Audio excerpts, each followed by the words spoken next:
I am proving or deriving the equation PV equals 1 over 3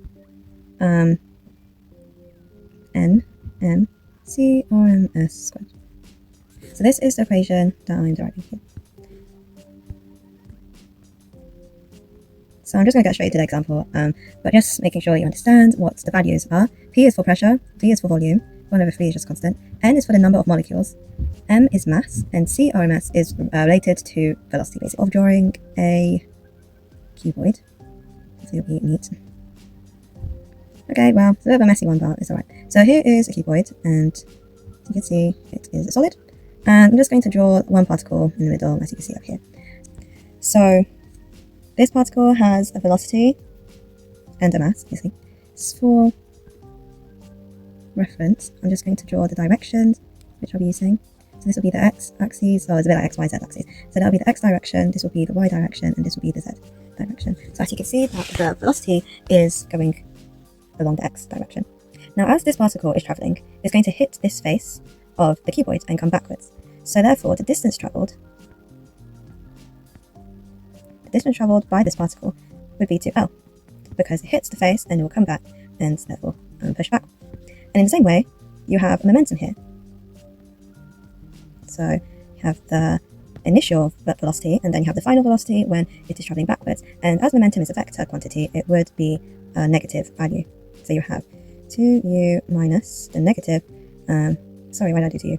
It will be mu minus negative mv. So that will be the momentum, and two negatives make a positive. So you have 2, and we're just going to use v to represent the speed for now. So even though it does it the same for mu, but for now we would use the momentum, and that is 2mv. So we've got 2l for the distance travelled and 2mv for the momentum. Now, we've got these two values, which makes sense, but what does it have to do with this equation that we're deriving? Well, we've got mass over here, and we've been given speed over here, but where does the number of molecules come in? And the PV especially, that's the subject of this formula that we're deriving. So for me, normally when I'm doing equations, I don't necessarily focus on looking to find the subject. I just focus on finding whatever is directly related, or for example, maybe I'll find these and then try and find some equation to get an answer, but the answer would not be directly focused or even related to the question.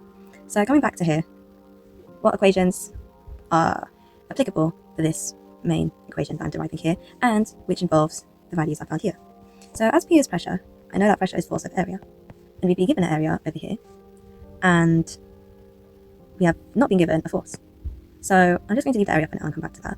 But what I do know is that momentum also has another equation. So I just do it in pink so it makes more sense. It's not confusing. So momentum has another equation, which is Ft, which is force times time. So as the mass times velocity equals momentum, force times time equals momentum, these two values are equal to each other. So therefore, the 2mu, or v, is equal to force times time. So that's what is given, and therefore we can find the force. So here I'll rearrange the equation. So 2mv over t equals force. Oh, why don't I do that? Force. And therefore I could apply this to this equation. I could put that there, but the issue is the t. I haven't got any value for t in the diagram I've drawn. There's only mass, velocity, length, and there's no t in this equation either. So how can I get rid of this t? One way I could do it is by looking at the simple equation that I'll just do time is equal to distance over speed, because distance is speed times time. So the distance is 2l, and the speed, well, is v, logically. So we've got 2l over v. Now add a small x so you know that the velocity is in the x direction, because that will come in handy soon. So this velocity is in the x direction, along the x-axis. So this is it here. This is what the time equals to. So now I can make a different equation and say that the force now is the 2mv, and I can substitute for the t this value. So it'll be 2l over vx.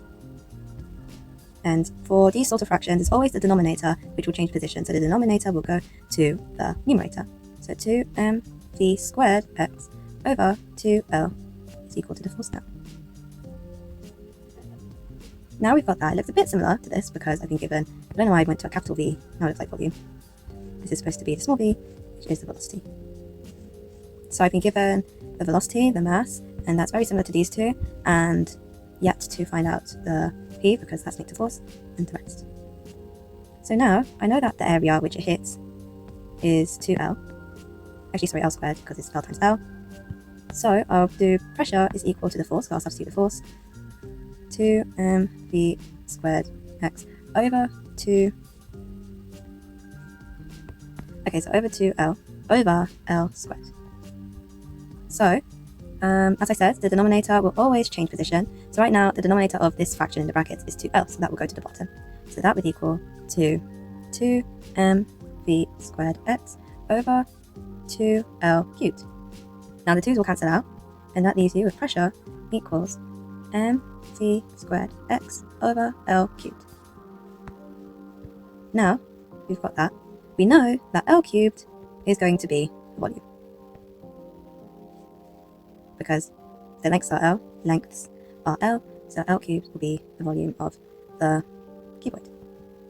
Now, we could replace that, B equals mv squared x over p, and we can rearrange that to being pv equals mv squared x. Now we need to get the other values. This is going to be quite long. I'll just keep working downwards. So first of all, in this specific cuboid or cube, I think it would be easier if I did a cube. Anyway, just imagine that all of it was L, L, and L. I don't think it was supposed to be 2, it was just supposed to be L.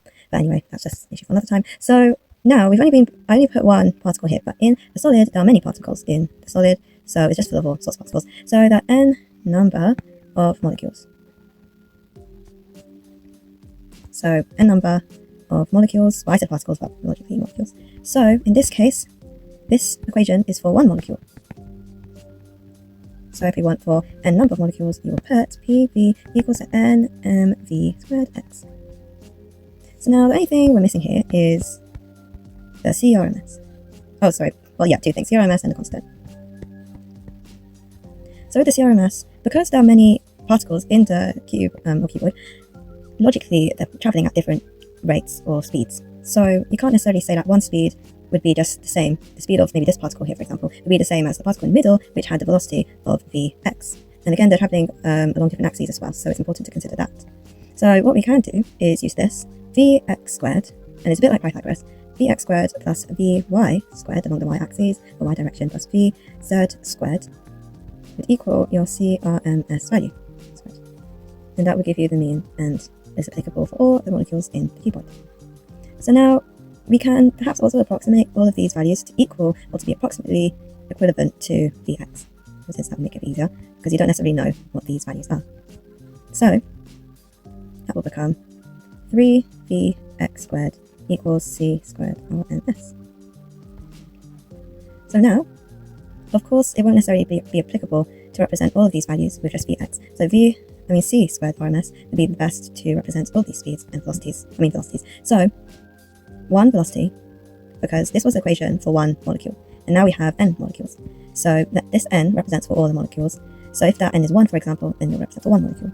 So in the same way, we would want to represent for one velocity. So if you have that number of molecules, it will be the same as this one velocity, which stems from this original Pythagoras equation. So you will have one v squared, one velocity squared along the x direction is equal to c squared RMS over 3, which equals 1 over 3 c squared RMS. So this, again, is more applicable for one molecule, but then when you multiply it by how many molecules there are, then it's applicable for that many molecules. So, finally, the answer will be PV, so pressure times volume, equals 1 over 3 number of molecules, mass, times c squared RMS. And that's the answer, and that is the equation to write. Hopefully that makes sense.